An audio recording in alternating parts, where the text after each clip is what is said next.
larger audience of America. We are the only community in America who is not able to control how it looks to other people.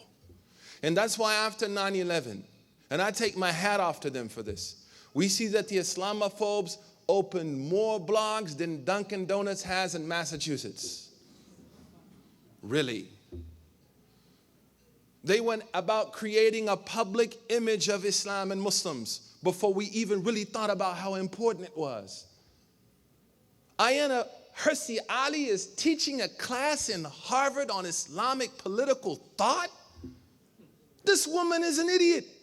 I say that sincerely.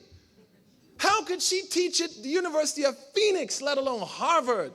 And I say that with all respect to graduates of University of Phoenix. But I'm saying it's unbelievable. You know why? Because a foundation said, yo, we're going to kick you down with like $5 million, hook our girl up. Okay, and we have trouble raising $100,000 for CAIR. So the last point is that when we engage and we participate, not only are we going to learn, we're going to get better. I remember when I played basketball in high school, and I was scared. There was this guy named Charles Jones. He was a tall dude.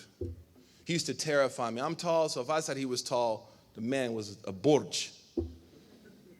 But my coach said, play him first. My coach was Blake Griffin's father, Tommy Griffin.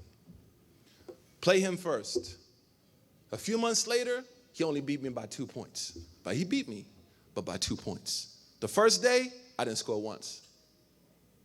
So engaging the broader society and engaging this historical reality of secularization, not secularism, I believe and I theorize is the greatest way to rebuttal the efforts of people who say that we don't fit or are part of this society. Pamphlets don't do it. That's a great thing. A little dawah booth doesn't do it. Banquets are extremely important for other means, but we have to think strategically about engaging at many levels. If you ask most young Muslims, who's their favorite Muslim in America, they will not say Dr. Yasir Qadhi, they will not say Sheikh Hamza Yusuf, they will say Lupe Fiasco. Because he has transcended walls and boundaries that theology simply cannot reach. Everyone has a mimbar to utilize, not just an imam. And when we engage, we're going to understand the need for CAIR. Because when we begin to engage at a broader level, we are going to be able to appreciate the amount of money and strategy that was put into making Islam, number one, seem as a foreign religion in this country. There is an agenda, I believe it, at a media level by people to make Islam an immigrant foreign reality. What do you say to 50% of our African American converts? When I was on Face the Nation, if you watched it, what was the first thing Bob said? I have to admit, you don't really look like an imam. Right? Dude, if you know Piaget, dude had mad cognitive dissonance. You know, we had to break him down with Erickson. But at the same time, Muslims will come to me and say, you know, you can't be an imam. Why? I've had this. You're white. What the heck that got to do with it? Where are you from? Palestine. Well, you white too. So it's a different shade. You're off gray, I'm marble, but we're still white, bro. Number two is you wearing a suit. I said, أخي إن الله تعالى جميل يحب الجمال ولقد زينا السماء الدنيا بمصابيح إن كان زينا السماء بمصابيح فعلينا to also beautify ourselves as our ilah has salat as-sunnah of ilahiyya subhanahu wa ta'ala.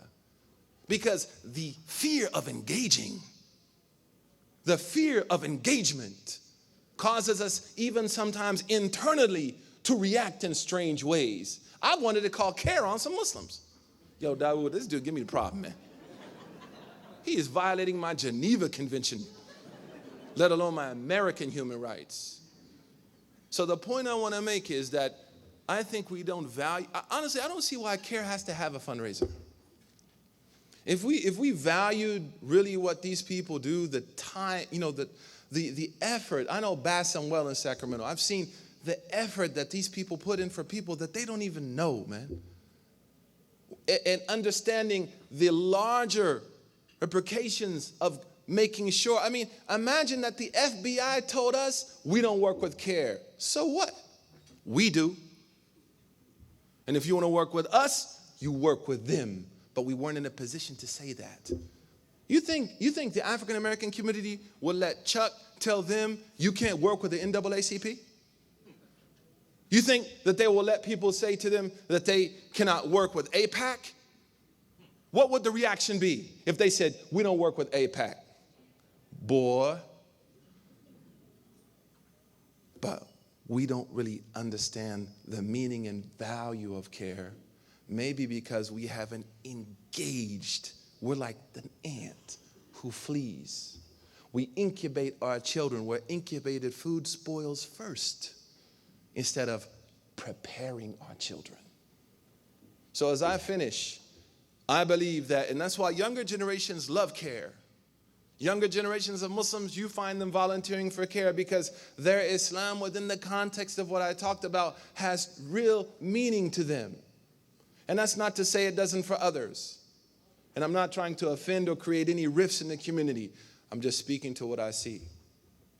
So when we begin to engage more and more and more, I don't think CAIR will need a fundraiser. People are going to write checks on their own because they're going to understand the centrality of the importance of this institution in allowing us to continue to engage at a more advanced, structural, strategic level. Institutions like ISPU that you now see popping up in America. These are institutions where I have a lot of hope. Iman in Chicago, incredibly powerful organization. Mawjood in Milwaukee, Wisconsin. There's an effort now in Boston of 40 physicians that opened up a clinic for people of all types in the Massachusetts area. They are now engaging at a higher level instead of just, here's a pamphlet, become Muslim. So may Allah subhanahu wa ta'ala bless this community. And Michigan, you have a unique opportunity. And I want to emphasize this because you have culturalized the non-Muslims to who you are. When I lived in Michigan, I had the Michigan neighbors, that neighbor. And I remember I would listen to them when they were like, so where are we going to eat? So I can't do your accent. And they were like, let's go out for some of that Arab food.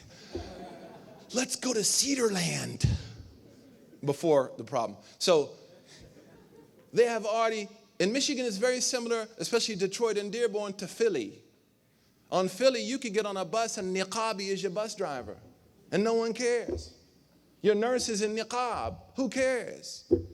Your nurse's name Imran. Who cares? Your postman is Ahmed. The mayor have 5 brothers. They're all Muslims in Philly. You have an incredible capacity and energy because people here love you culturally. And if you continue to build these wonderful relationships with them, I believe that engagement will help us value institutions like CAIR more. May Allah bless you. May Allah subhanahu wa ta'ala protect all of us and raise our status. May Allah help CAIR. This is an incredible institution. I love CAIR, man. It's one of the few invites I get where I'm like, yeah, right? No disrespect to anyone else.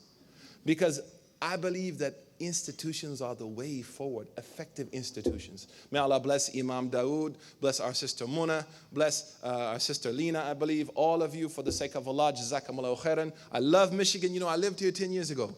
I left a piece of my heart in this city. Jazakallahu khairan. Assalamu alaikum wa rahmatullah.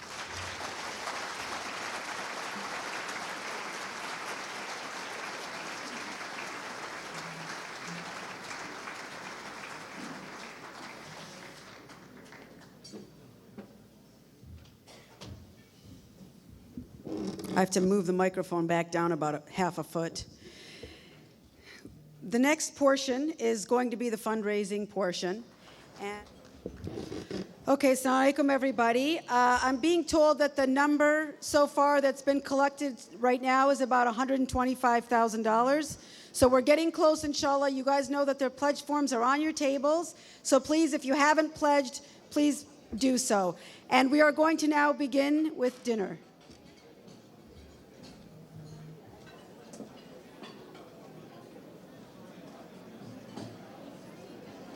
for your great organization here, and also to say that we're very, very privileged in Wayne County to have a diverse county, and as well as not only your president, but also other members as well. So we're just here to say congratulations to everyone. Appreciate, obviously, CAIR, there shouldn't be a need for it, but there is. And when you look at the foundation of this country, it was based on religious freedom, and I think that we're sort of swinging full circle again, and obviously all the rights that you protect. Congratulations to all of you. Thank you.